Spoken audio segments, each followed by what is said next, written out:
I believe we're live, or at least we're in the ballpark of live. There's one tweet. There's the Periscope tweet, which comes out just super prompt. YouTube tweet on the... Oh, there we go. There we go. What's up, everybody? We are live. Apologies for the delay. Trying something different on the back end. It didn't even work, so it doesn't even matter. Thursday, November 29th. Lovely 3-game slate here. Coming off the 10-gamer yesterday. Man, I'm really happy that I play on FanDuel and I didn't have to deal with all of that. Is Devin Booker playing? Is he not playing? Is TJ Warren playing? Is he not playing? I'm just happy that I could just be angry on FanDuel and not let it bother me. And then it didn't even matter anyway. Laffy, what's going on? Red Dead Redemption 2 is a hell of a drug, man. I'll tell you that much. I'm just nervous to download it. Like, I don't want to get it and then find out it's a week later. And I just came out of my room with like a much longer beard and a much worse scent. Yeah, I was gonna say you might smell a bit worse. You might, some people you would think you'd gain pounds, gain weight, but it's almost like you lose weight because you don't move. Yeah. You sit. Your character might gain weight. As long as you're not drinking sugary soda or eating like a bowl of pasta while you do it, you could probably drop a couple lbs. Exactly. Put it in front of the treadmill and play. There you go. I'll tell you what. It is the best game, and I don't play. I told you before. I don't really play video games. Last one I bought was a year ago. I'm so glad I got this. If anyone does play them or even doesn't, but once it's like you're in the wild, wild west again, man. Like you can experience Western, a Western world.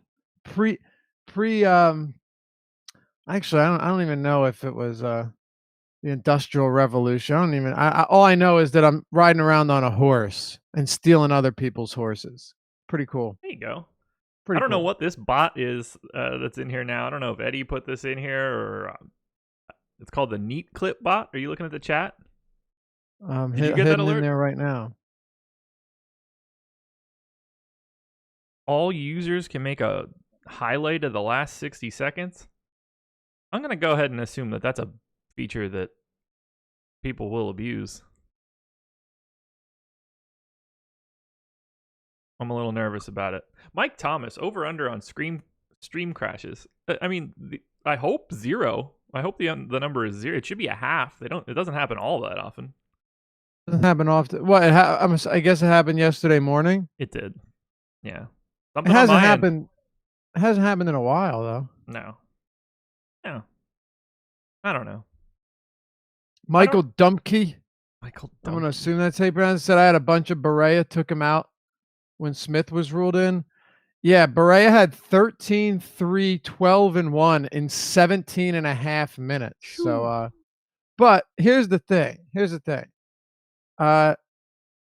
If you're an Awesemo subscriber, our show ended, but we were in Slack chat and said, "Hey, get some Frazier in your lineups, baby. Get some Frazier in there." So that should have mitigated much of that trouble, not having Berea, because Tim Frazier put up monster numbers and you got him at basically minimum salary.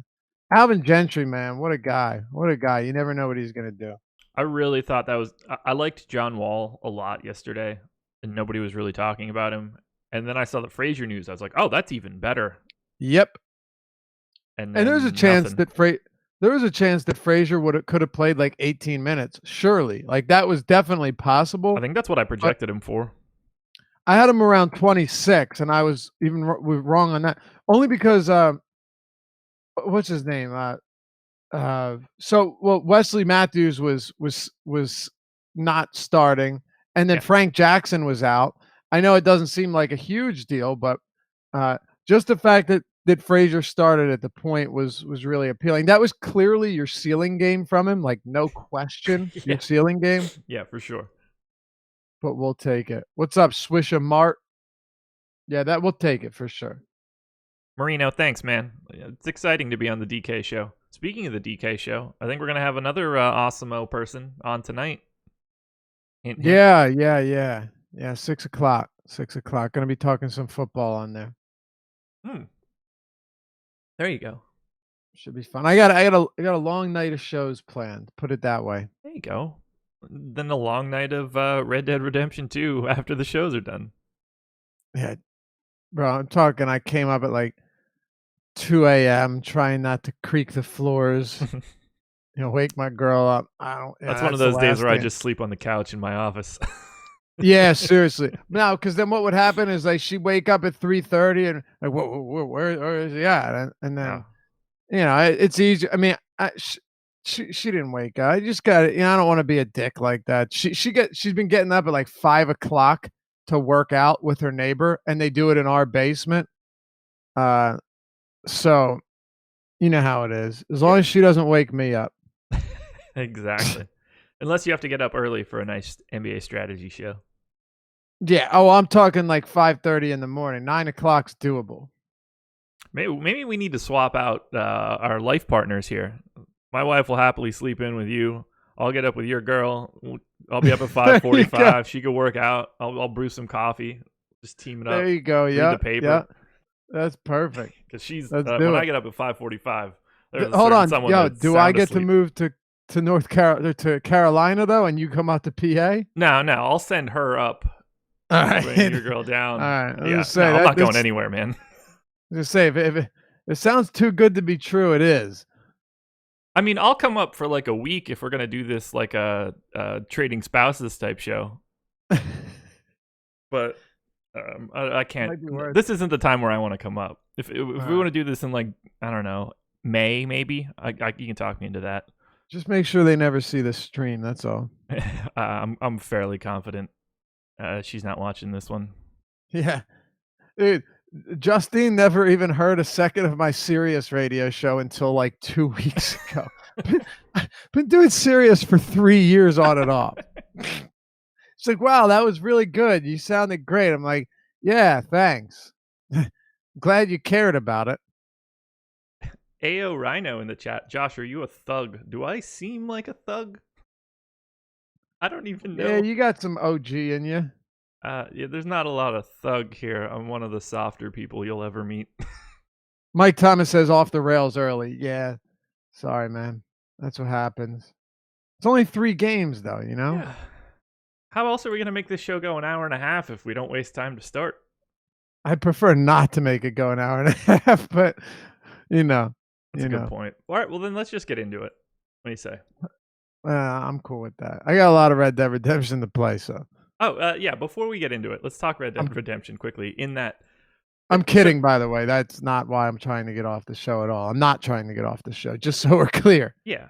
Some people are we take able to things play personally. together? I don't mean like cooperatively, but like is it or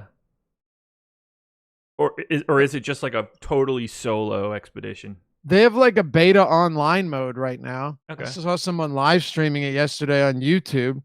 I clicked on it because I was looking up tips. I'm dead serious too. Like I'm into this now. I'm dick deep in this right now. So I was looking and he was live streaming. It was boring to watch. I could never understand watching people play, but they have like a beta online. I'm not good at video games. Like I don't play enough online, so everyone's way better than me, and I just get dejected and never want to play again online. That's how I am in FIFA. I lose and then I smash the controller. Right. I'm just not good. Like I remember playing Madden years ago when when they had like the online and everything, and I get the Bluetooth and I'm stoked. I get it all set up.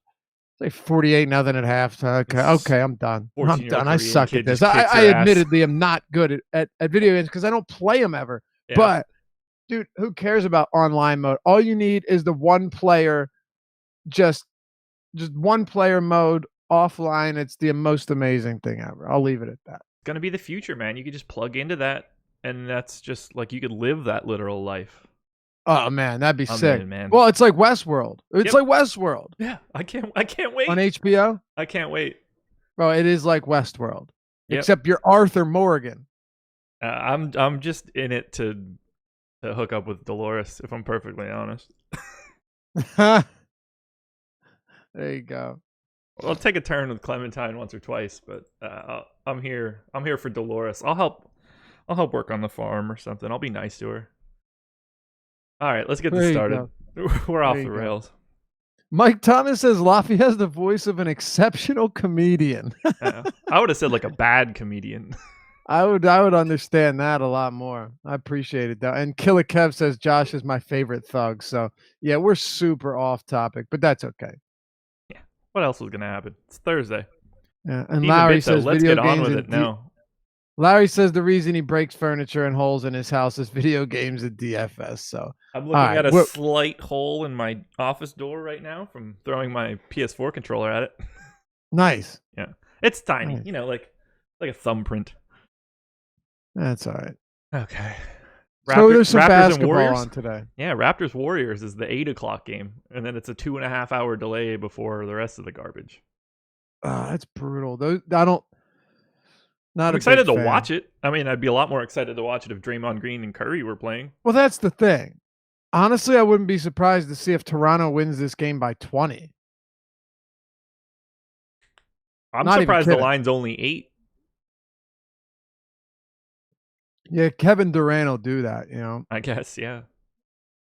Let's talk about it. 116.25 implied total for the Raptors, 108.25 for the Warriors. Oh man, I didn't realize we're only 11 minutes in. That could have been way worse. We went off the rails, but not. We didn't leave the reservation. We came right back on. We did. We're good. We did. Alrighty. So 8-point line in Toronto. I should actually bring down. I'm going to have to make it a little adjustment live on the air. I need to knock down Golden State's pace just a slight bit because of no Curry. All right, now I'm back. So let's start with Kawhi. 10,200 on FanDuel, 9,300 on DK. I'm getting a lot of them on FanDuel because he's the cheapest of the 3 big small forwards, and there's nowhere else to spend any money today. There are 3 guys at small forward on FanDuel that are above 10K. There's not a single other player above 8,500 at any other position. Yeah. The Warriors too, for what it's worth, since Curry went down, they're playing at the 4th slowest pace in basketball. They're 27th in pace. They're slow. Yeah, since Curry went down. Pretty amazing, right? They're playing at a 94 possession pace per 48. That is slow, man. That is pretty wild, given that, they're basically on par with some like the Spurs this year and the Pistons actually playing slower than them. Amazingly, over that span, I won't stray too far. The Rockets, this might surprise. The Rockets are playing at the slowest pace, but it's not just that. It's at 94 possessions per 48. 94. Just to put it in perspective, the Hawks are playing at 106 possessions per 48 in that same span. You know how big a difference 12 possessions per 48 is per team? A lot. Right? That's insane, man. And by the way, the Houston Rockets are a complete and utter disaster right now. They're unraveling quicker than I could have ever imagined. They're dead last in defensive rating over the same span Curry's been out, so 3 weeks, 115 defensive. It's just amazing. And they're also first in offensive rating. So I have no idea what's going on with this team. I'll let it go. I just thought that was interesting. But I guess what I'm getting at is this is not a Warriors team right now that is scaring you at all. They have a bottom 10 defensive rating since Curry went down. And mind you, Draymond's been out for most of that too. I think he's played because Curry's last game was on the 8th, I think. Mm-hmm. Draymond's played 2 games. So he's only played 2 games since Curry went down. So I'm fine using that as a reference. Curry back on Saturday. I don't know if you saw that. Yeah, but and then Dre is, I don't think, did Dre get a return yet? I thought I saw out 2 more games at least. I didn't see anything on Draymond. Yeah. So I didn't see it either. You said Curry's back on Saturday? I did. I believe I saw that last night. Yeah, you're right. Saturday against the Pistons. There you go. But you said right now you're getting a lot of Kawhi, right? I am. And on DK, I'm also getting a lot of Kawhi. So for me, it really all is slate dependent. We only have 3 games here, so it's important we keep it in context because normally Kawhi Leonard above 9K to me, as good as this guy is in real life, like as much as he helps a basketball team, and my God, this guy helps a basketball team. Certainly does. Fantasy wise, I really think you have to pick and choose your spots. Well, this is a spot where I'm willing to play Kawhi, and I do not play Kawhi very often, just because it's usually not great value. I think this is one of these places where you can definitely do it. But I mean, and I'll also throw out there though, with Victor Oladipo, he's doubtful to play today. So there's another guy in the same price range. I'm looking at DraftKings, 8,800, and then Curry, he's 9,500. He's also out. So the only player between $8,000 and $10,000 that's expected to play today is Kawhi Leonard. And then you have LeBron James and Kevin Durant. So that makes a difference. It really does. Kawhi at 34% expected ownership on DraftKings right now. He's at 32. Wow. Nope. Yeah, he is at 32 on FanDuel. I got more than that on both. All right, so let's skip the per game stuff for right now and just throw this out there since it's kind of relevant on FanDuel and it'll Sure. we'll need to look at it. Of Durant, LeBron, and Kawhi, the three 10K plus guys on FanDuel, who do you prefer the most? Durant is 11,500. LeBron is $100 cheaper than Durant, and then Kawhi is $1,200 cheaper than LeBron. Right. All right. On FanDuel, yeah, where you have Kawhi above 10K. Yeah. Well, I'll give you DraftKings and FanDuel. I don't have a problem with that. On FanDuel, I'm having a tough time making a strong push on anybody. Reason for that is Kevin Durant draws the toughest matchup. There's no question. We can agree with that, right? I mean, I think if you're taking if someone, I mean, I don't think LeBron's matchup is particularly tasty because the Pacers are good, just like as a team. But if Oladipo's not playing, I think it's also a different team. But Durant for sure. I mean, he's got Kawhi and the Raptors on the opposite side of him. Now, the difference here, and just allow me to break it down for a second because it's not as easy as like, oh, I like James Harden with Chris Paul out, Sure. Right? Like if you're not playing James Harden with Chris Paul out, you don't need to be smart to do that. You just do it.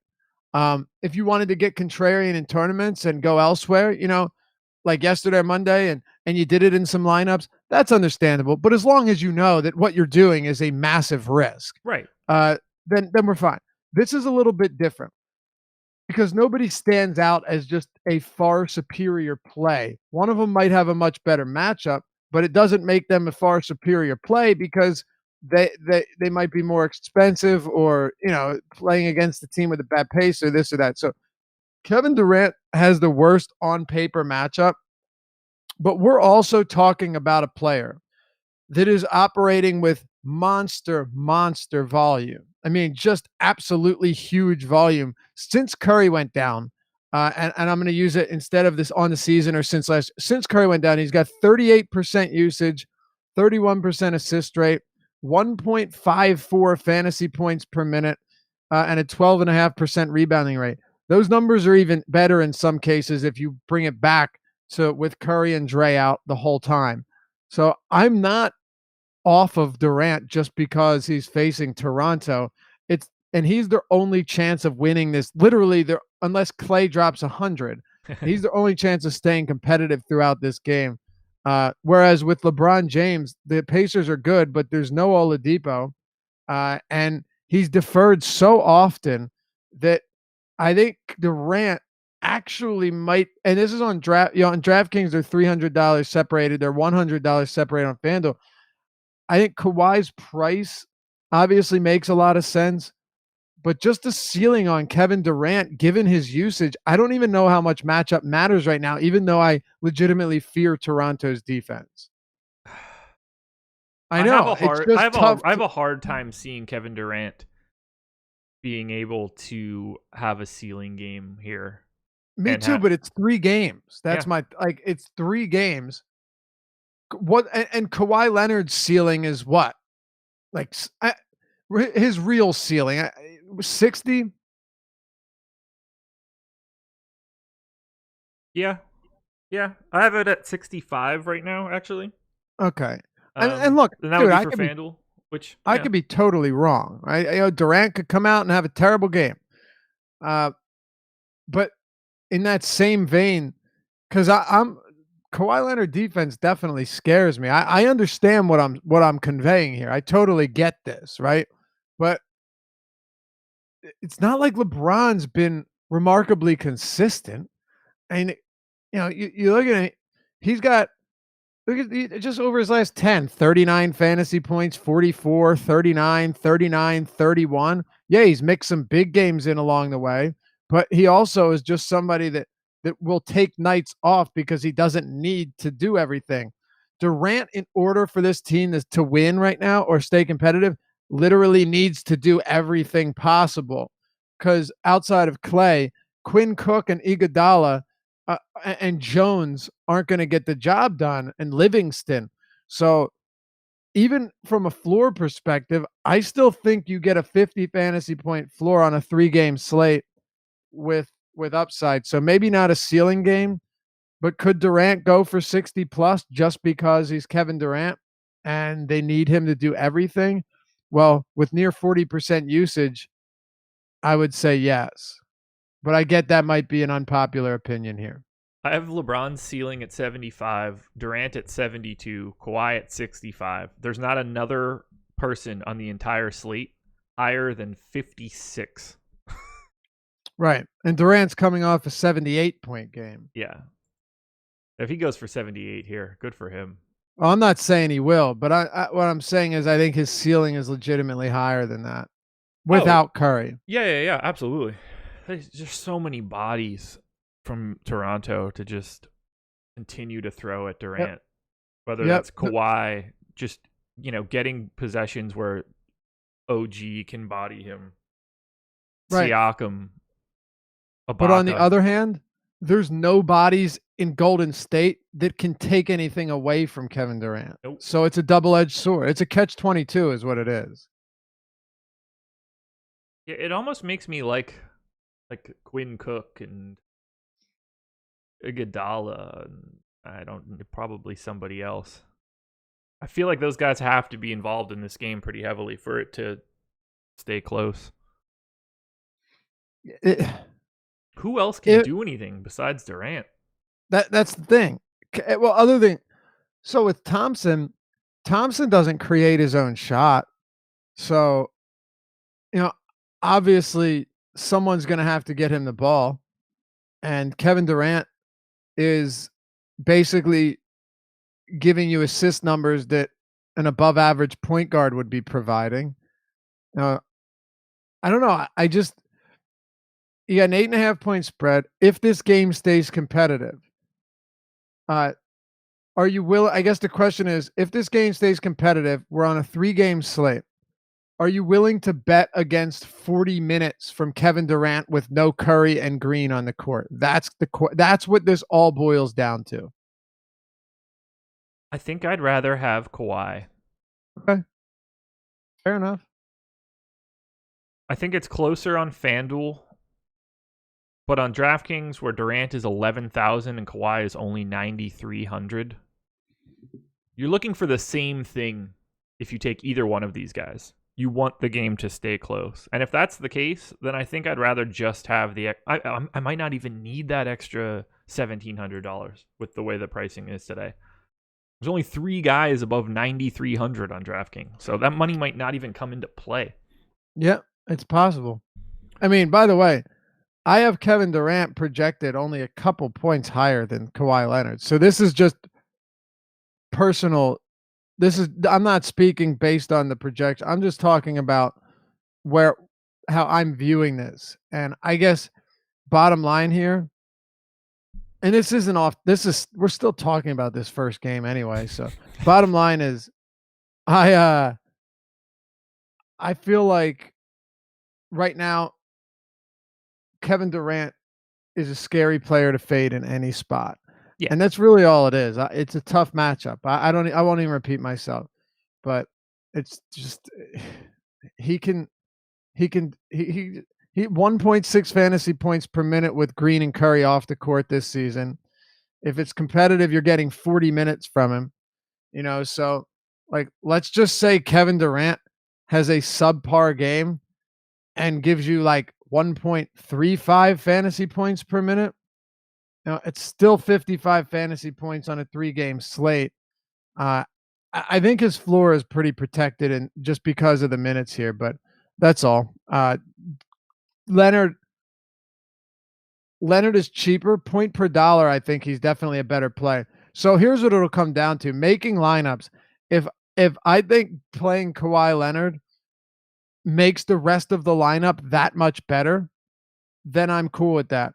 If I feel like I can get to Durant, and it doesn't hurt my lineup, right? Like if the sacrifices I make to get him really aren't that substantial, then I'll say, okay, I'll take Durant's 40 minutes. That's probably what it's going to come down to for me, because otherwise, I don't mind paying down for Kawhi Leonard.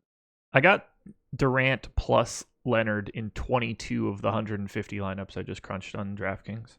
Interesting. Okay. I kind of like that combination. Yeah.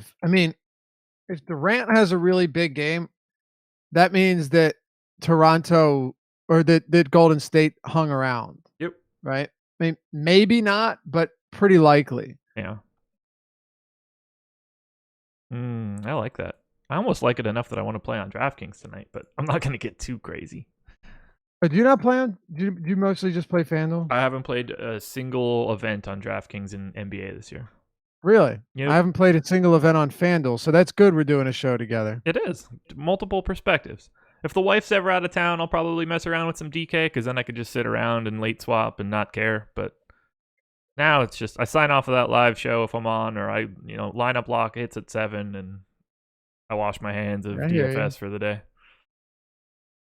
Like last night, if I would have been sitting around and it was 8:45 and it was Booker is doubtful and TJ Warren is now questionable, I mean, I would have. It would have been disgusting. Instead, I watched Bumping Mics with Jeff Ross and Dave Attell on Netflix. It was way more fun than worrying about that shit. I really wanted to watch it, and I looked up the reviews, and all I could find was bad reviews on it. Really? We watched the first 2 episodes of it last night. It was hilarious. It good? Yeah. Now, Roastmaster General? Keep in mind, yeah, it's basically just them roasting each other. I used to love Attell. He's fantastic in this.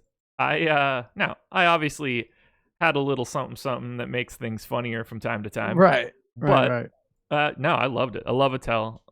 I love Jeff Ross. It's just them going at each other really aggressively and then bringing on like other comedians and other people from time to time. Well, that's kind of fun. Yeah, it's really entertaining. It would be really weird for anybody to tell me that they didn't like it at all. Huh. It might not be like someone's particular cup of tea, but if you like any type of like roast humor, it's fantastic. Right. And I do. By the way, going back to the Toronto game, smart. Quinn Cook is 4,800 on DraftKings. That's a very, very appealing price point. He's been shooting really poorly lately, but he actually is shooting well overall in the season, right? He's shooting 46% from 3, 47% from the field. At 4,800, you certainly don't need a ceiling game from him, right? We've got him over 25 fantasy points in 6 of his last 10, 23 or more in 1, 2, 3, 4, 5, 6, 7, 8 of his last 10. Those are not earth-shattering numbers, but on a slate where Kevin Durant could get to struggling early, not to say it's going to stop him from shooting, I do think Quinn Cook is very interesting here. And keep in mind, Josh, he's shot 5 for 21 over his last 2 games. If you're up at like even 9 for 21, right? You're climbing above 30 fantasy points in those games. So the really poor shooting and still playing around 30 minutes, 32 minutes, which he's done. We've seen him. He's averaging 31 minutes over his last 5. Quinn Cook, to me, the last opportunity he gets here before Curry returns, makes for a really solid play on an abbreviated slate. I do like him here, even though I hate playing guys against Toronto. We don't have a choice. Yeah, he got the 4th most exposure on my 150 crunch on DK. Well, that makes sense. Yep. Yeah. He's also, per our ownership estimations right now, the most chalky warrior on DraftKings. And again, that also makes sense. Yeah, probably should be. Yeah. Probably should be. He's the guy that I got the most on FanDuel as well. I don't love the price as much at 5,400, but again, it's a 3-game slate. Like, you're not going to love every piece of your lineup, especially Right. like you need parts of everything else. I would expect that you're going to need to get one of the ass end of the Warriors right to have like the real nut lineup. So if it's Iguodala or, Jerebko has a big day or something, none of these guys are going to garner a lot of like interest. But I would imagine if this game stays even remotely close, one of them provides a pretty big multiple to their salary. I can't play Iggy, man. I can on FanDuel. You know how many shots he's taken over his last 5 games? Just take a guess. It like in one game? No, Or total? 5 games? Yeah. 30. Try 12. Fuck. I'm not even 12, in the ballpark. bro. 12. In 5 games? Yeah. In 5 games. 12 shots. 3, 4, 2, 2, 1. I'm more likely to take more liquor shots in 5 days. Yep. And he's averaging like 3 shots a game since Curry went down. And oh my God. Less than, what would I say, 12 in 2 or in 5 games? And then slightly over 2 shots over his last 5. Yo, I can't his do it. usage 7, 10, 4, 5, 1.5. Yep. Oh yeah, he is not even touching the basketball. How do you play 28 minutes and have a usage of 1.6? It's crazy. Like, that's lower than PJ Tucker. Dude, that's lower than anything I've ever seen. I've never seen that before. Mm-hmm. Never. Kyle Singler's like the last guy that used to do that, play 30 minutes and never touch the ball. Yeah, it's crazy. But he it's crazy. touches the ball, right? Like, he is involved. Is he? Maybe I need to watch some Warriors right now. I assumed that he was at least facilitating, but I am mistaken. He's not. Well, that's kind of the funny thing is, now that they have when they didn't have Quinn Cook and Curry would go out, you'd have Sean Livingston that would get some run, but not a ton of run. Steve Kerr never wants to give him that many minutes, right? So you'd have Iggy running the point a lot. We'd even seen him start at the point. And that is not something we're seeing that much anymore. Now you're getting enough minutes from Cook, and then of course Livingston is still healthy or is still playing, and he's getting like 20 minutes per game. So there's your point guard minutes. It's pretty rough, man. I'm pulling up touches right now over the last 5 games. I really want to see what this looks like. So here we go. Over the last 5 games for Iguodala, pull up the Wizards here. Here we go. He has how many touches? So he's actually 4th in the team in touches with 39 per game. Okay. Durant is at 87. That's a huge number. Sure. Cook at 65. Thompson at 55. Andre Iguodala, yeah, he's at, what did I say, 39 touches.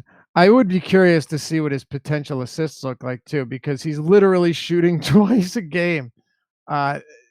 You can't make that up. It's really crazy. His potential assists per game are 5. Oh my God.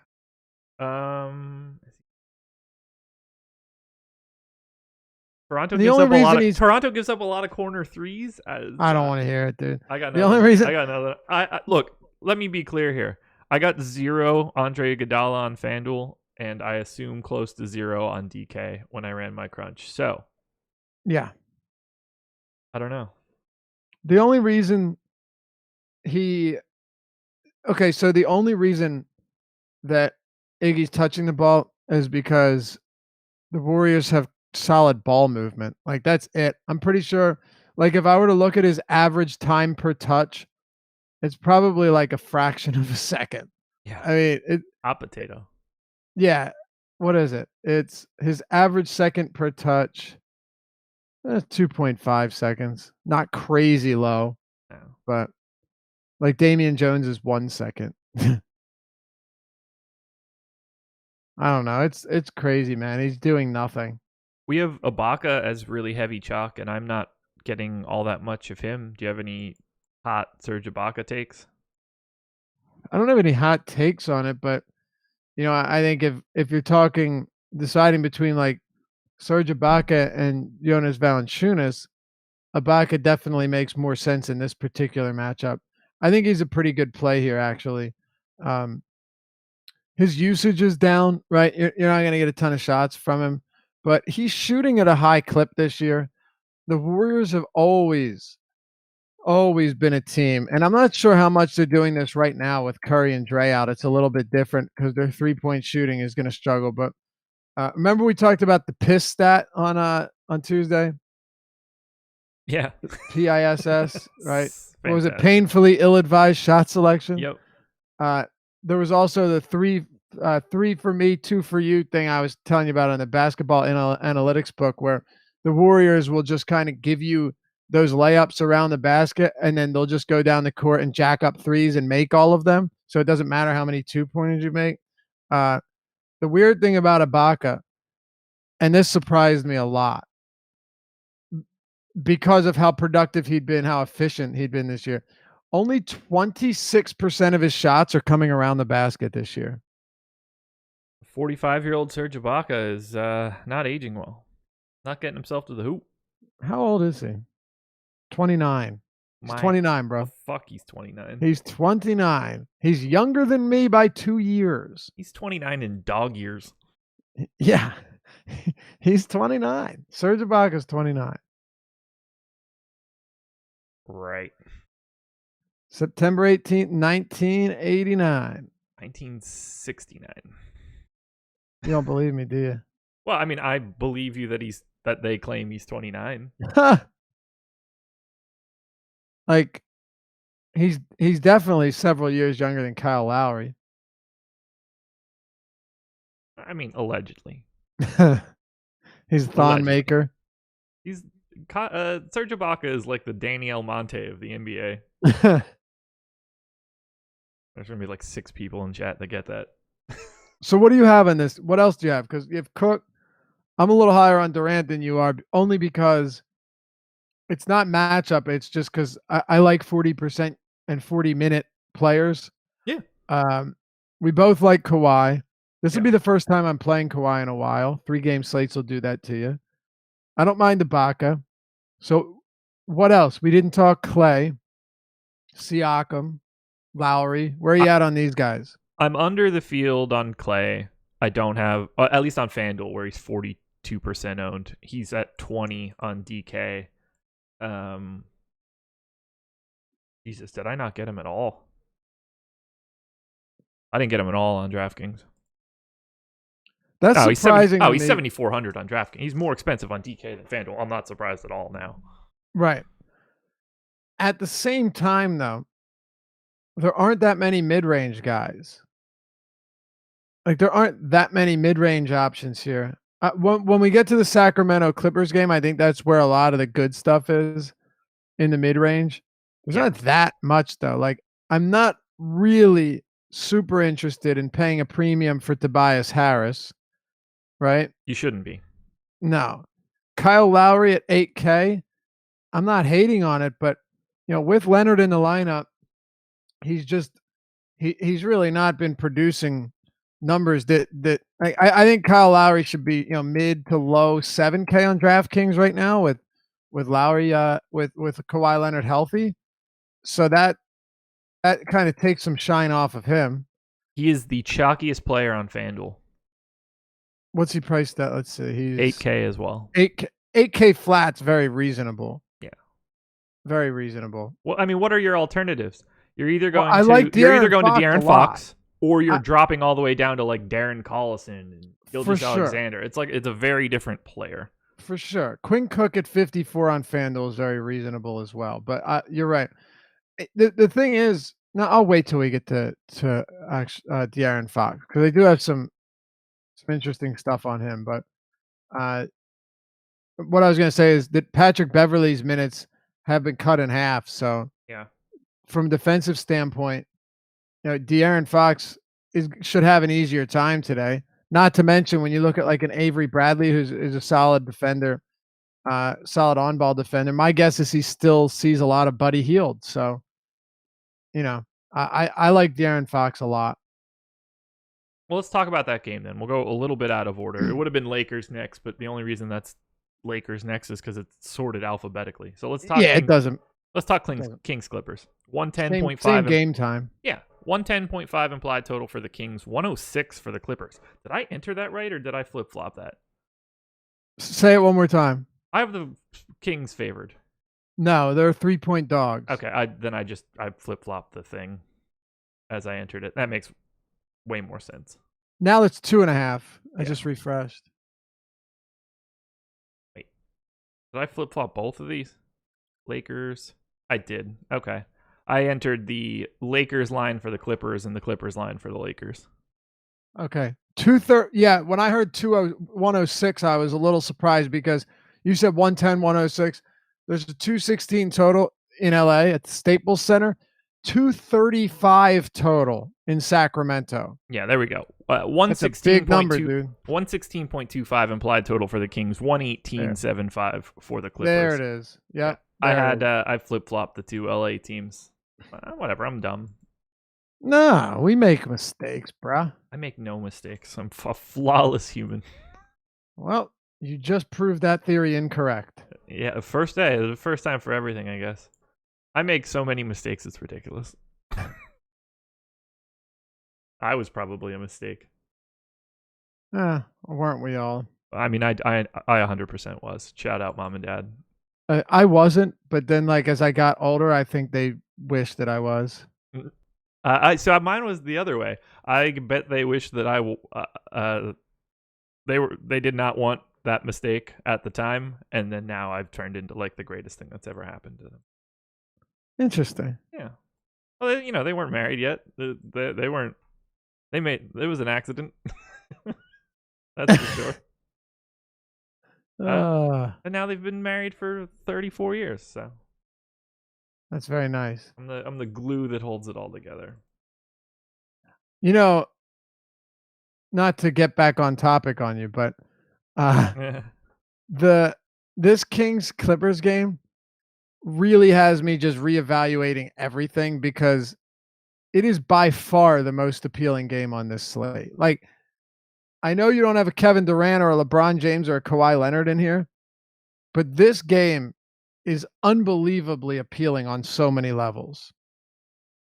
I completely agree. I have an overwhelming amount of exposure. I had 4 guys hit my ownership caps on FanDuel from this game. I have 3 other guys that are really close to it. It's highest total. I mean, it's going to be incredibly popular. Getting it right is going to be the key, but pricing on Sacramento is fantastic on DraftKings. Not much. I mean, let's just talk through it. De'Aaron Fox, 7,600 on FanDuel, 7,200 on DraftKings. He is 39% owned on FanDuel, 28 on DK. He looks great. I have no issue going to Fox here. This is very clearly his team now, too. Yeah, and the thing is, De'Aaron Fox has actually done really well in some difficult matchups. Mike Conley, I've talked a lot about the pick and roll. We don't have the info right now. By the way, I got to the bottom of that with some help of some of my followers on Twitter. The Synergy guys, we got through to them and stuff. It's a problem with the feed. So NBA.com didn't just yank it. I'm talking about the play type data, which is so vitally important, and I hate not having it. I used it in every article on every show. It really sucks not having it. But it's not gone on purpose. Like they're not making people pay for it or something. The feed disappeared, or there's a problem with the feed. So, that's information that is worth relaying. But in the beginning of the season, De'Aaron Fox was operating out of the pick and roll at like a top 3 clip in the league.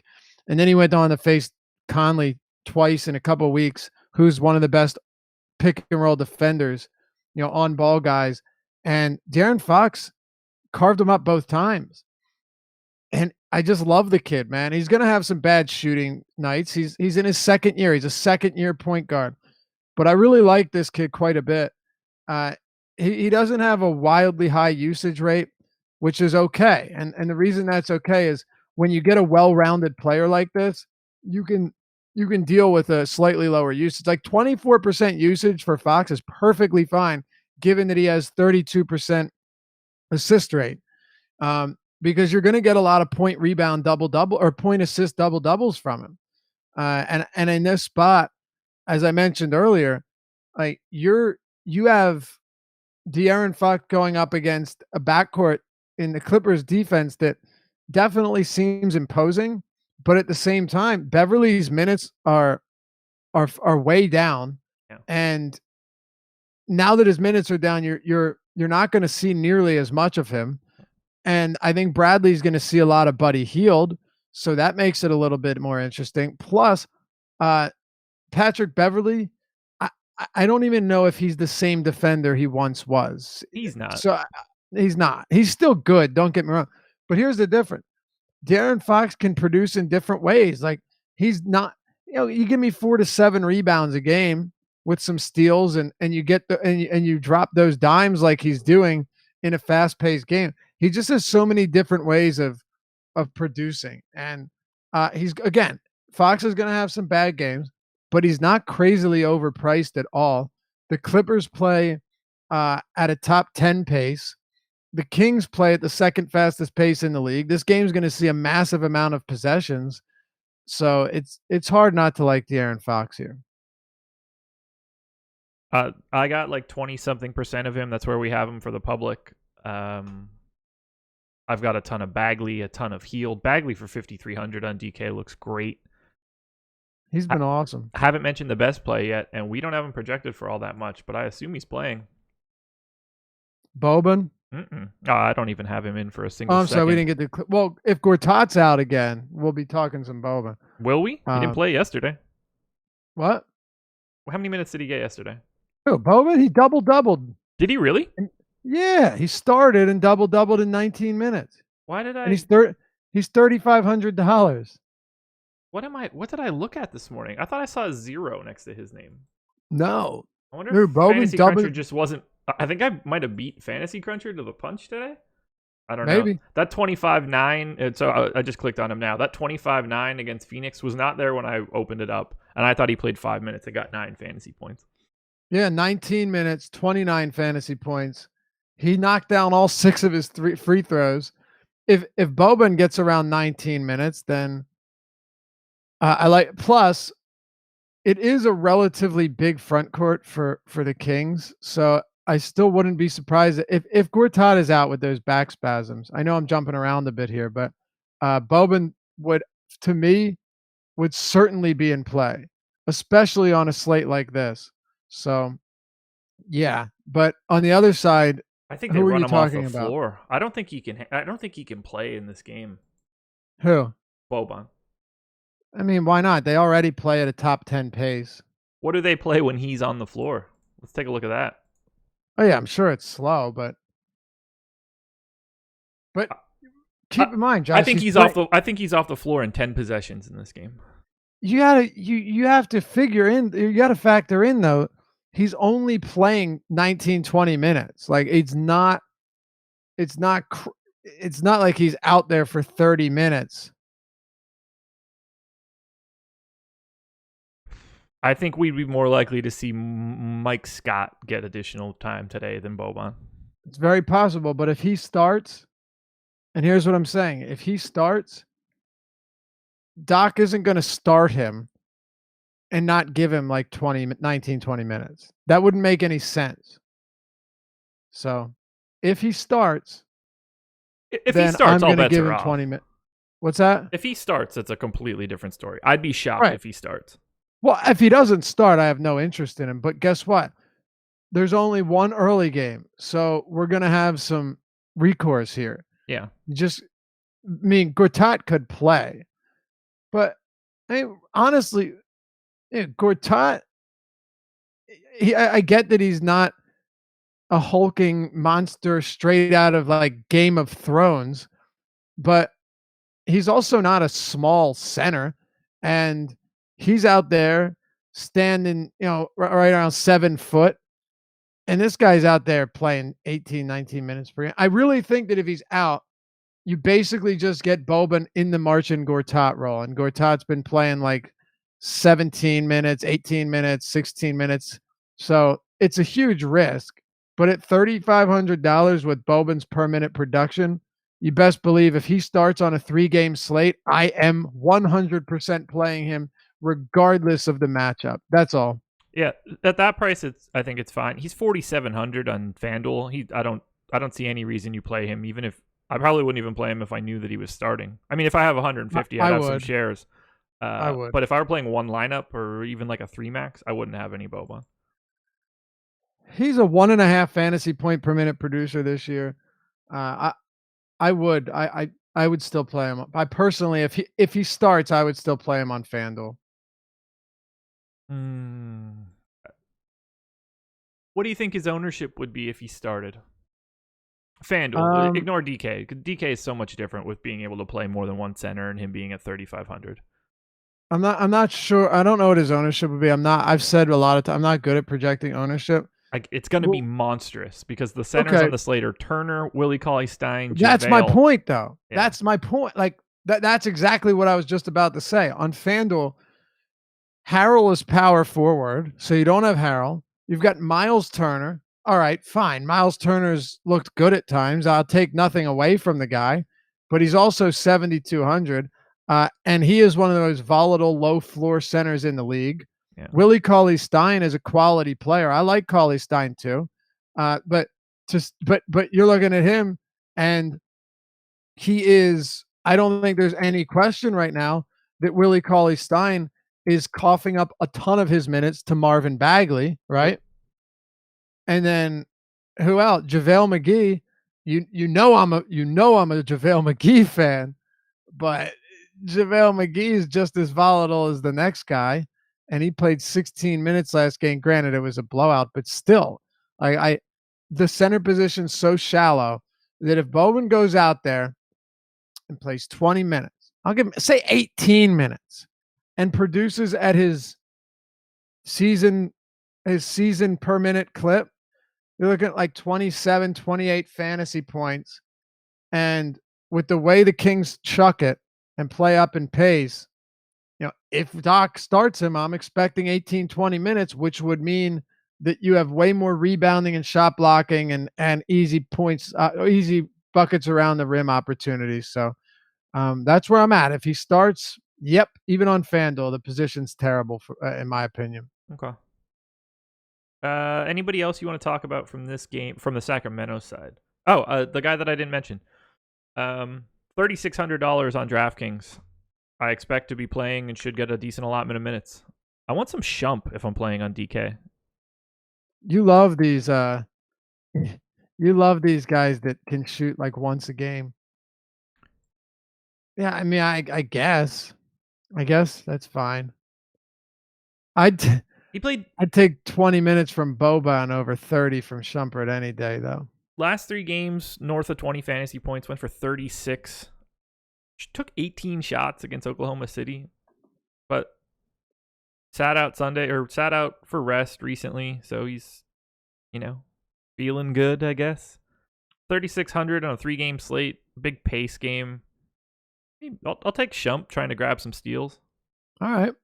I was surprised he sat out on that back-to-back because they didn't play again until the 28th. Yeah. Or 29th today. Yeah. They had 4 days or 3 days off. Yeah. Crazy. So if he's in for 3,600 on DraftKings, I have some interest. I think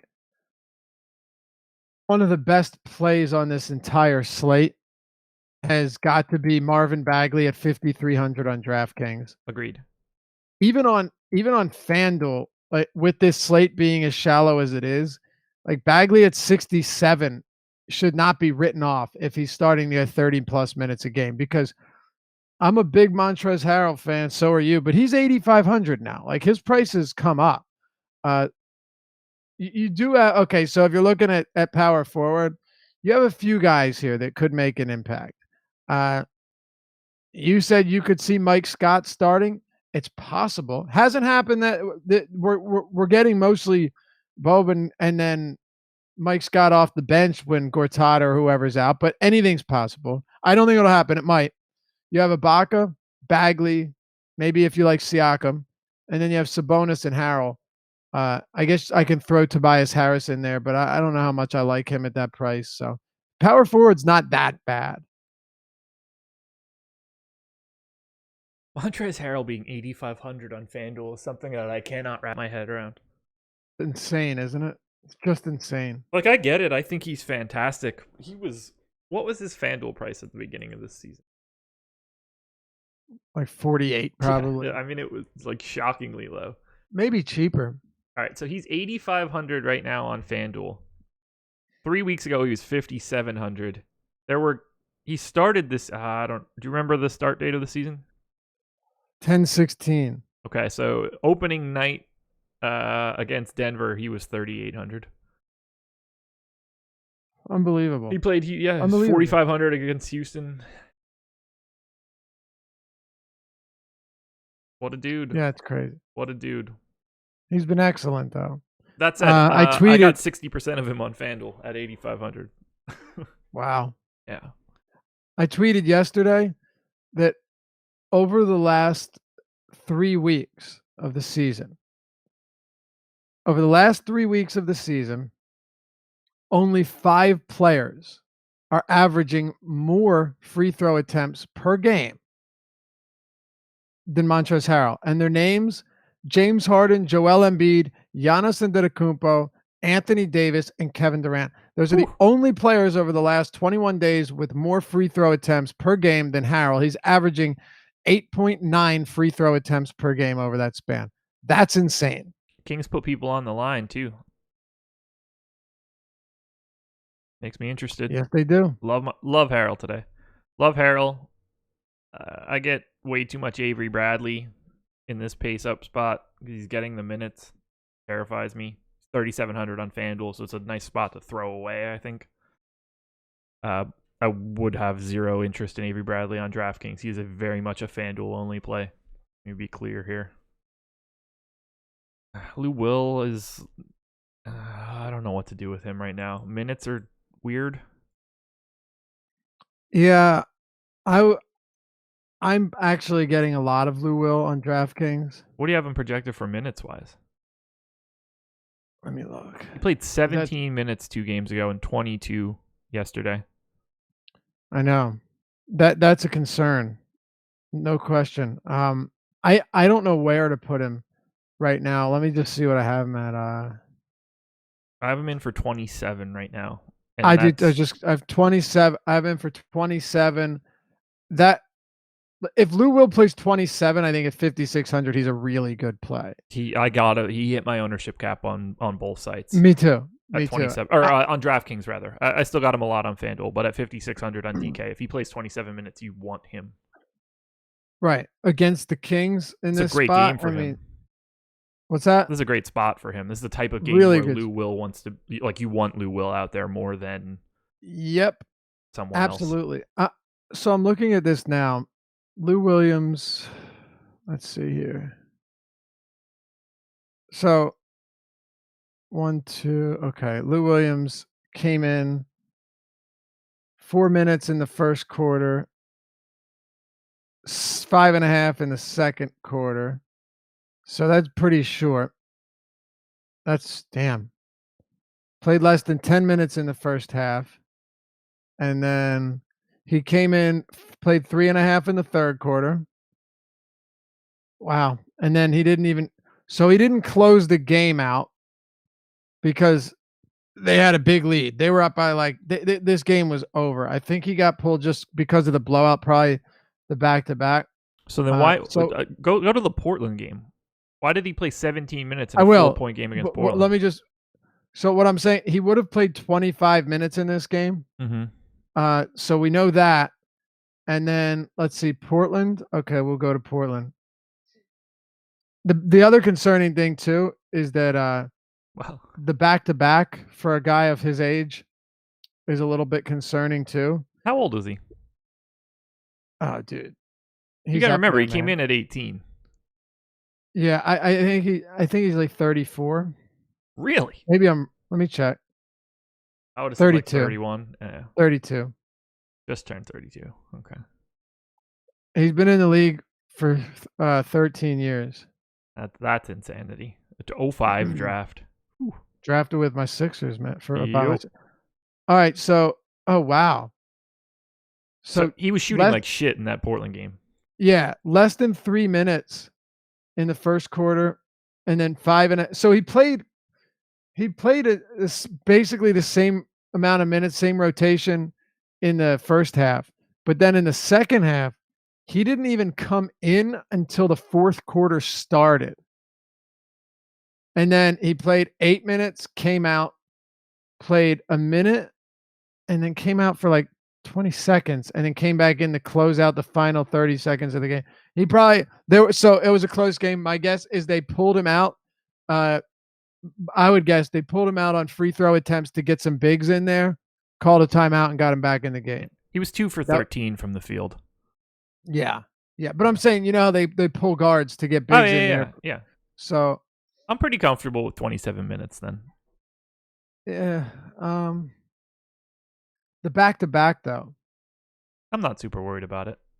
I'm gonna let me tell you right now, and then we can move on here. I'm gonna tell you how many minutes he's played on back-to-backs. So on back-to-backs this year, he played 24 and 21 minutes on the first and second game of a back-to-back. Yeah. And then 30 and then 23. Yeah, I'm going to drop his minutes down. I don't think we get 27 from Lou here. Yeah. He played 21 minutes in that first one in the second part of a back-to-back against Orlando. They won by 25. I know. The one against Washington, though, they lost by 7. Yeah, that one is a bit more curious. Played 23 minutes, got up 15 shots like a gangster. And he shot 7 for 15. He wasn't terrible at all. It's the only game they've lost in this stretch. I think I'm just going to give him 25 minutes. I think that's more reasonable. I worry a little bit about. I don't have a problem with that. I think you'll still get him. Or, I mean, I know that I would still get him a lot, so. Yeah, probably so. So, basically, Montrezl Harrell, Boban Marjanovic, if he starts. I know we're not on the same page there, but I'll take 20 minutes from Boban.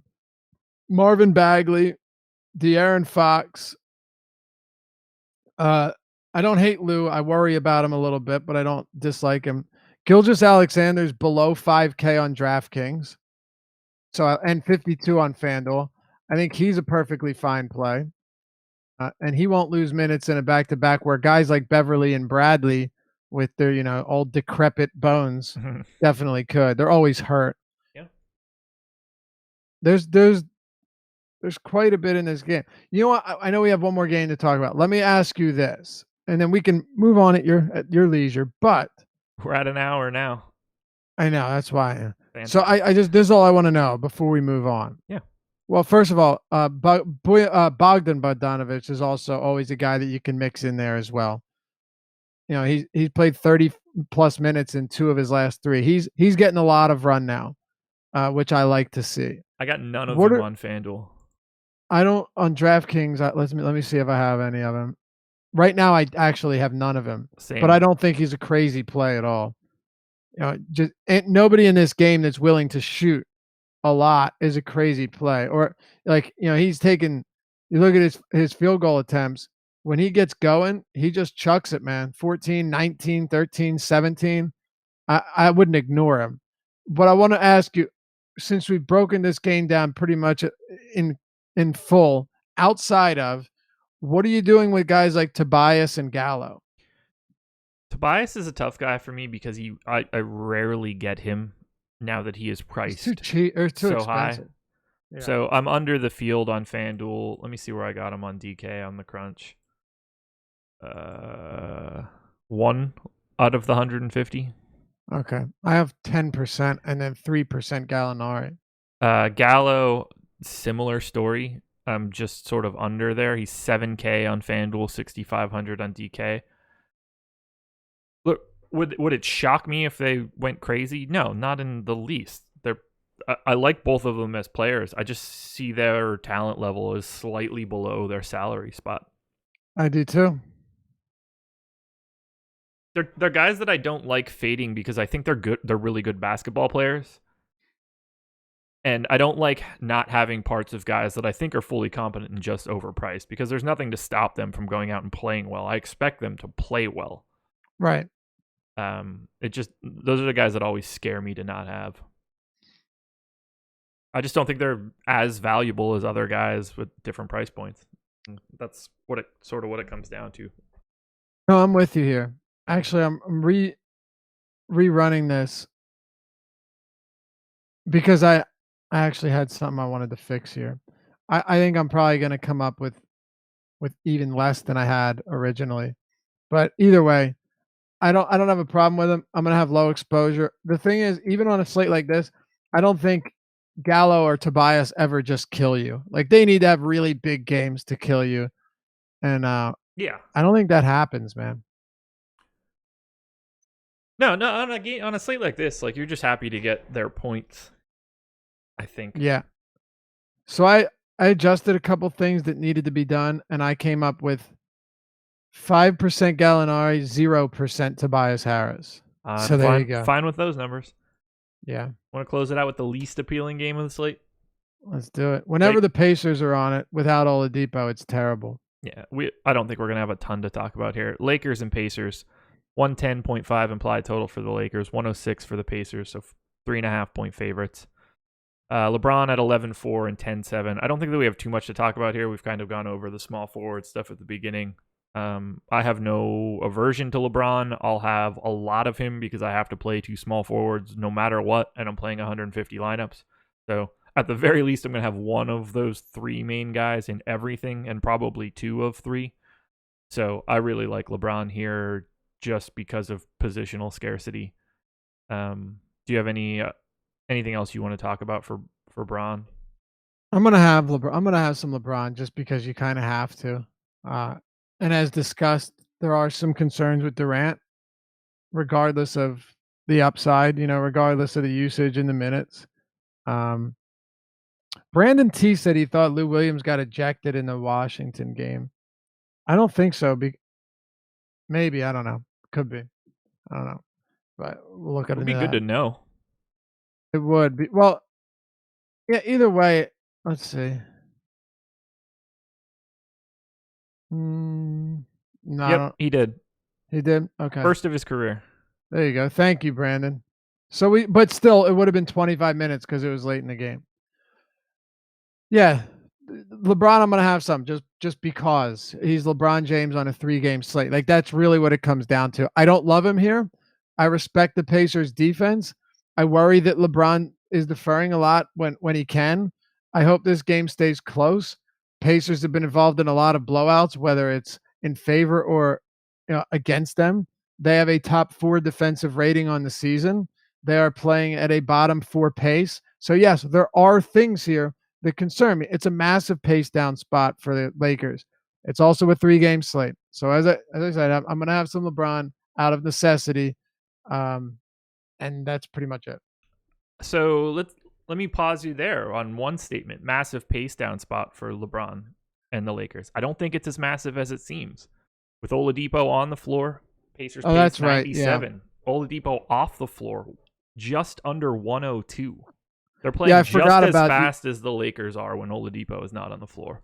Yeah, I forgot that you mentioned that to me the other day. Yeah, fair point. Yeah. I just pulled it back up again to make sure that I wasn't thinking about a different player because I've been looking at it a lot lately for having ball handlers on and off the floor, and they've been a lot faster without Oladipo. So I have them though since Oladipo went down, 99 pace, 21st in the league. Not with him off the court on the season, but since he went down, So basically, with Evans in the starting line, I have him at 21st out of 30 at 99. Hmm. That's just filtering since November. Oh wait, no, let me do since November 18th. Maybe that'll change it. I have one more. I I mean, had the even wrong day. 99 is going to be better for them. They were I'm at 98. Sorry, okay. 98, 24th. Now this is just NBA.com from the 18th to the 28th. So not with him off the court the whole season. Excuse me. But since he went down, since he's been out of the lineup, so how many games in they've played? So 5 games that he's missed. I have him at 98.3. So I don't know. Other guys for the Lakers popping up for me. JaVale, 6,200 on FanDuel. There's just not enough center options, so he's naturally going to be a part of this. I have a similar feeling for him on DraftKings at 5,100. Kuzma and Ingram, I'll have 25-ish% of these guys. I'm not really confident in either. I'm going to try to avoid Lonzo as much as I can on FanDuel. We broke that down in length on Tuesday's show, right? Yep. And Adam, my co-host, loves talking about how he's still too cheap. And Adam's a sharp fella, right? I'm taking nothing away from him. I just disagree with him on this. I don't think Lonzo's too cheap. Not for this current situation. If you can move him to a different team at this price, I think he's too cheap. He'd be way too, dude. If he was the primary ball handler and facilitator, he'd be way too cheap. He'd be $7,000 in a week. Okay? Yeah, if you were the point guard of the Magic right now, right? Of course, but he's not. Right? He's the quote unquote point guard of a team with LeBron James on it. We talked about his Mario potential Chalmers. assists. What's that? He's Mario Chalmers. Right. His potential assists are way down. That's a big red flag to me because that's where he produces a lot of his numbers. Yeah. And his usage is through the floor. I don't think that's a surprise to anybody. Even with Rondo out, though, he's actually seeing less potential assists per game. So I don't know, man. I'm not there. He's got 15% usage and a 21% assist rate on the year. His assist rate's down almost 10% from last season. You're just not. And the one thing he's doing is he's still rebounding well for a guard, but I don't know. I'm not seeing it. Plus, he's still hobbled. He might not even play anyway, which begs the question: if he's out and Rajon Rondo's also out, what you probably see is I don't know. You might even see Brandon Ingram start at the point. We've seen that before. That would be my expectation. And a lot of minutes to Josh Hart. Right, and Josh Hart. And then LeBron becomes even more appealing because he just does everything in this game. If Lonzo's out, I actually would like LeBron a lot more because I think you get an additional 5 potential assists in this game, and everything counts when you're at that high of a price point. I don't really have any other interest in the stuff going on in the Lakers. They're all just kind of there. The Indiana side is crazy. I really don't like playing the Lakers. It's not. They're not a team that stands out to you ever because all of these guys are negatively impacted by LeBron, and they don't have a Kevin Love on the team, right? No. They didn't have a Kyrie Irving on the team where there were games where if Irving gets hot, LeBron's just all right, buddy, do your thing. They just kind of spread everything around, and that kind of sucks. So, like you said, sprinkles in of Kyle Kuzma. I think his price point's very fair. I don't mind them here. Granted, not a great matchup, but I think it's fair. Yeah. And then Ingram. If Ingram starts at the point, I'll say this much: I will like him a lot. Even though I think LeBron does a lot of the work, it's still additional ball handling duties for Ingram, and that'll make him a lot more appealing with 30-plus minutes. So if Lonzo's out, I will have – and I know Lonzo said he's going to play, but that doesn't mean anything. He said that 2 days ago, and that could swell up, and it's his ankle. You know how that works. Is there anybody else you want to touch on from LA? No, just if Lonzo's out, upgrade Hart, upgrade. I think Ingram would be my biggest upgrade. I agree. Ingram's the guy that I want if we find out Lonzo is out. Right. Indiana, no Oladipo. Let's talk about the boner first. 7,500 on both sides. He's been amazing, man. 4% expected ownership on DraftKings. I put out a poll the other day on Twitter. Who's going to be the sixth man of the year? I had Domantas Sabonis, Derrick Rose in there. That's the answer right there. No, Julius Randle, and then other, because it was too much. And obviously said right in your guy. And Harrell, I wanted to put Harrell in there, but up until this point, there's been a lot of guys that are vying for this spot. And Harrell every day is making a better push and a better case for himself. However, if the season ended today, you'd have a very tough time telling me that it's not Domantas Sabonis. You'd be hard-pressed to argue against Domantas Sabonis being the sixth man of the year. I mean, I understand that the league doesn't take into consideration fantasy points per minute. It's just shocking. But he's at 1.4. And not only that, like Oladipo's out. And they've gone 3-2 with Oladipo out on a team that really doesn't have much firepower. And you have to figure that if Sabonis wasn't in there, they lose all of those games. I really think so. Like he's been that impactful off the bench. Yeah, he would be probably third for me behind Harrell and Rose, but he's been fantastic. Wait, really? With the way he's played, you don't have him. You don't have him number one right now in the league. Wow, that surprises me. It would be Rose for me. Wow. By the way, he was like 60% in the poll. So now, let me be clear. I don't expect Derrick Rose to continue to have a 26% usage rate and to be shooting 50% from three and have a 57% effective field goal percentage. He has been one of the best offensive players in basketball this year. Well, you also think Jokic is better than Embiid, so here we go. Consider the source. Look, consider the source. At this point in time, Derrick Rose is playing offensively out of his mind.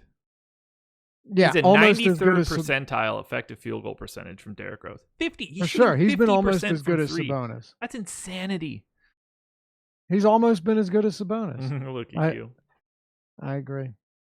He's not turning. Rose isn't turning the ball over. 93rd percentile turnover rate, only 9%, lowest of his career by a mile. He's still getting a ton of assists, 23% of the possessions. It's Rose for me, but he will fall off because I think that he's Derrick Rose. After that, I would prefer Harrell to Sabonis, but I think that one is really close. Okay. Little surprise, but that's fair. Sabonis he got 42%. Randall got 23. Rose got 27. Other got 8. So that's interesting. We'll have to see. But yeah, Sabonis to me has just been one of those guys that his production is just ungodly good. Yeah. And he's kind of doing everything. So that said, I'll barely have him tonight. Yeah, I don't know what I'm gonna have. I don't know what I'm gonna do with Sabonis. I really don't know because right now I don't really have any. He's expensive. Very. But on FanDuel, he's not that expensive. He's the same price on FanDuel as he is on DraftKings. The crazy thing is, though, this dude, this guy's playing, 23 minutes in back-to-back games. These were back-to-backs. And he's averaging 45 fantasy points or 44 fantasy points in those games. Like, he's ridiculous how he's shooting 67% from the field. He's taken 5 threes this year. He's hit 4 of them. He's averaging 10 rebounds in 24 minutes a game. Unbelievable how good he's been. It's just outrageous. So incredibly efficient. I'm going to probably try and jam some of him in there because I actually still think that you can get burnt by not playing him. I think Sabonis could burn you more than Tobias Harris could at their respective price points. Yeah. Just be, There's no margin for error for Sabonis right now. He doesn't have the minutes to fall back on. No, he doesn't, but there hasn't been any error. Right. So that, like, it's obviously a risk, but the guy just can. And I also think the 23 minutes, those are back to backs. One of them was a blowout. I think he was limited in these. He played 34 minutes against the Spurs. Started that game though. Well, Turner was out. You're right. So I would put him back up to 26 minutes here. That's where I have him. Okay. Yeah. I just like the piece that I think that gets missed the most. I don't mean like you're missing this, but the piece that I think most people miss the most is that you see Sabonis playing well, and you see him putting up 40 and 40 and 40 and 40, and that's great. And you remember those days that he goes for 40 fantasy points when he's 6,500, and it's hard for people to make that adjustment. That, oh, he put up 40 fantasy points and he was a great value. Now he's 7,500, and that changes the entire equation. It certainly changes the equation, but we've also have to consider the fact that this is a guy that has dropped 45, 48, and 47 in 3 of his last 5 games, playing 23, 23, and 26 minutes. So I'm factoring that into it as well, that he actually has a ceiling. That I'm not overlooking the price point here. It's on my first initial crunch, I didn't get any Sabonis. Yeah. And I would imagine that I'll probably only end up with a few percent of him. But I still think at this point, at this salary, given the guys priced around him, there is still room. Not a ton, but there is still room on a 3-game slate. Probably won't have much of him. But the fact remains that he has been one of the best per minute guys in the entire league. And I like guys that produce on easy buckets and rebounds. That generally gets you where you need to go. But look, I don't disagree that it's a risky spot. I do like, though, that he's taking 52% of his shots from around the rim, shooting 85% on those shots. He's got amazing touch around the basket. And those guys, they pay off in spades. DFS Simplified going hard at us. Don't miss a 60 bomb because of only watching minutes. He's only played 30 minutes once in his last 12 games, and that was because he started. I think he's going hard at you, if we're to be clear here. Oh, yeah, it's me. I'm just joking. Look, your point is very valid. Like, I generally, minutes to me are really, I have an acronym that I came up with when we used to do like the DFS, like the fan vice education and DFS boot camp. When I would do the presentation and stuff, it was MUMS, MUMS, minutes, usage, matchup, and skill. Minutes and usage come first because they're the most important to me, because it gives you more opportunity. Matchup is important, but far less important. And then obviously you want skill, but if you have a guy that's not great, like the 2014-15 Sixers, where you have Tony Roten, I forget what year it was. Tony Roten was not very good. No. We had a 30% usage rate at 37 minutes per game. You're playing him every damn night. So yes, minutes and usage are certainly important. They are the 2 most important factors in the game. I factor potential assists in, of course, because for point guards and really anyone, that's a huge factor. But yeah, that's of supreme importance. Yeah. Some players are the exception to the rule. He hasn't scored 45, more than 45 this year. Why are we talking about 60? Who?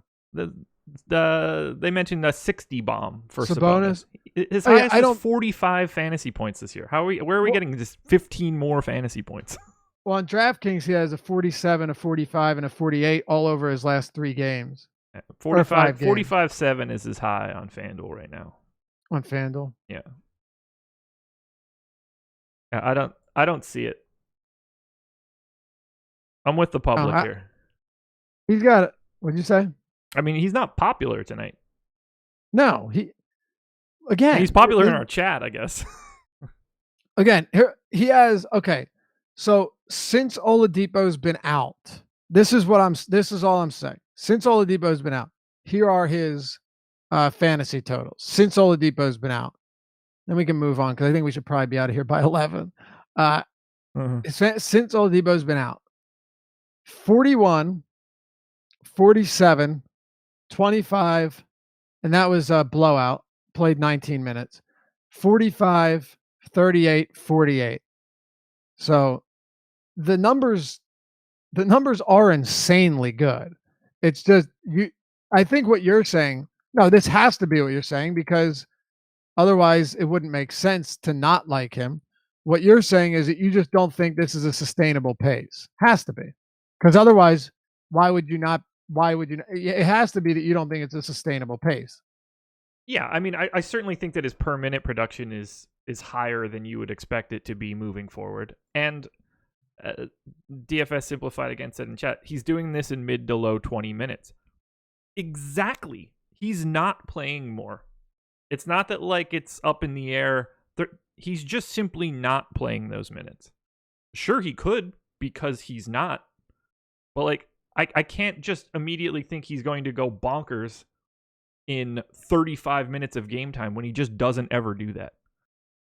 That's my biggest problem. I don't see where the upside comes from unless this game is like a, I don't know, like a 4 overtime affair or something. He's now too high to be pay. Like I can't pay 7,500 for a guy that plays 26 minutes. That's fair enough. He's fantastic. He's a fantastic per minute scorer. I have no disagreement whatsoever there. His floor is probably one of the higher floors on the slate just because he's close to a guaranteed double-double. But I don't know how you get him to like a ceiling game in 25 minutes at this price. He's averaging 21 rebound chances per 36 this year. Pretty good. Like, I know what people will say when I say this, so let me be clear here that it's not the best metric in the world. I use a ceiling calculation for these games. That's basically 2 standard deviations above their norm. And if I have Sabonis in right now, I have his ceiling, if he's playing 26 minutes, at 44 fantasy points, which is essentially where he's been for this entire stretch. But even if we make it 50, that is such a ridiculously good game in limited minutes. If we found out that he was going to start today, I would have an overwhelming amount of Sabonis because I would think that he's going to get 30 minutes or 31 minutes. It's all playing time for me. And I just have a hard time going heavy on a guy whose salary is at the highest point it's ever been in his career, but he's not getting the additional run. Fair enough. Yeah. I guess that's where it ends. I guess. Look, I'll be the one crying when he goes crazy tonight. I'm not even saying he goes crazy. My only point, and I'll leave it at this. My only point with Sabonis, and granted, I have not played him that often this year because I have not felt comfortable paying up for him. 3 games, his per minute production's crazy. With Oladipo off the floor this year, it's 1.48 per minute, which is pretty insane. 21 rebound ops per 36 is a high number. So it's just, I think that on a very abbreviated slate like this, he's somebody that is interesting. And another reason is the Pacers need him to keep this game competitive. It's also a massive pace up game. I know we're looking at different numbers here. I won't say mass. I'll say it's still a pace up spot for them because the Lakers play at a top 5 pace. Absolutely. Okay. Yeah, so I still think the pace up spot adds more appeal because the guy can move. He might not be the most athletic player ever, but he can get it done. So you have that. But honestly, outside of him, I just don't really have much at all. Tyreek Evans has been just a huge. He started off with 6 quick points the other day, finished with 3 for 10 shooting. He's been terrible. He's been absolutely terrible. And I'm sure he's going to troll me today. I'm just waiting for him to troll me today. Seriously, because I played him like almost every day. I don't think I played him against Utah, but because it's like, okay, Tyreek Evans, we know he's got a 28% usage rate with Oladipo out the court, and he still can't do shit. So I can't wrap my head around it. I think something's broken with him. Too many strip clubs. It is crazy. It's crazy. Like I don't know. Then there's Bogdanovich and Thad Young, dude. That if you want to go there and hope for 25, and I'm being serious, like you hope for 25, and that he doesn't kill you, I guess you could do that. And the last guy, I think, other than Sabonis, Miles Turner is the guy that I like. Other than Sabonis, those are the two guys. Pretty much the front court here is all I like. We're on opposite sides. But again, you're playing on DK. 6,200 for Turner, I think, looks a lot better. He's 7,200 on FanDuel. Again, I just think that both of these guys are too expensive. Right. And to be clear, I was talking about DraftKings pricing. Yeah. That's a nice price for Turner on DK. I mean, I liked it better when he was 4,900 or whatever a week and a half ago. But no issue at all with Turner at 6,200 with the ability to play more than one center. Right. My thing on guys like Collison is if Collison, I don't believe whenever Collison's running hot, I try to avoid him because he comes back down to earth so quickly. He's just so easily sidetracked or derailed. 4,700 on DraftKings. He's 6,300 on FanDuel. Yeah, that's insane. Yeah, that's the biggest gap on the slate today. Hit that like button, people. We just gave you an hour and 30 minutes on 3 games. We gave you a little Red Dead Redemption 2 breakdown. We're all over the map. Make sure all you guys in chat show up tomorrow to eat crow on Sabonis. Derrick Rose as 6th man of the year. Nikola Jokic is the best offensive center. What else you got for me? I'm the Stephen A of this joint. Oh, God. That's just, the Jokic one is too much. Okay. You wearing that Embiid shirt again, you homer? I actually do have it on. There's no way. I don't even have time for this, man. I won't get into this. Jokic is phenomenal. He is not Joel Embiid. That's it. That's it. But you got it. You got it, bro. You got it. I love it. I love it. It makes me so happy. Oh, God, I love it so much. See, chat goes crazy. Everybody thinks that I'm saying that Nikola Jokic is a better basketball player than Joel Embiid, and I don't think that at all. I just think that Nikola Jokic is more skilled offensively. That's all. Yeah, that's just specific. As insane. That's just as absurd. All right, on that note, I'm just going to go cry into my Nikola Jokic jersey. You got anything else? What do we got? Adam on the deep dive today, coming out this afternoon. Deeper dive at 5 o'clock, not at 6 o'clock. Scheduling conflicts, so we're keeping that one early. Laffy, you'll be on the Sweat DK Live tonight at 6, right? Yes, sir. Okay. And then we'll have Chris and Eddie. Nope. We'll have me and Eddie. I'm on live before lock tonight from 7 to 8. And then we got 3 fellas talking football tonight. What is it? Cowboys Saints? Yeah, it's going to be a fun one, actually, especially with how well Amari's been playing. Yeah, and obviously the Saints are fun. Can't be too upset about getting this Cowboys have been good lately. Yeah, their defense is strong. Yeah. That's it, everybody. Hit that like button, subscribe. Come to awesemo.com, use the promo code NBA Strategy, one big word, 7-day free trial, any package you want, including Fantasy Cruncher. So come check us out if you haven't done it yet. That is it. Hour and a half. Maybe I'll get some Red Dead Redemption in today. I got some money I need to waste. You won't get it in today because it takes 12 hours to download. Oh. Ooh. Yeah. Cool. Oh, I can't blow in the cartridge and jam it in. Yep. Well, I mean, yeah, it'll be less if you get the disc, but if you downloaded it, if you get it straight from the store, it's more. Yeah. Alrighty. Well, best of luck, everybody. We'll have a lot more content throughout the day, and I'll be on tomorrow morning with Adam to take my victory lap on Sabonis. So, best of luck, everybody. We'll talk to you later.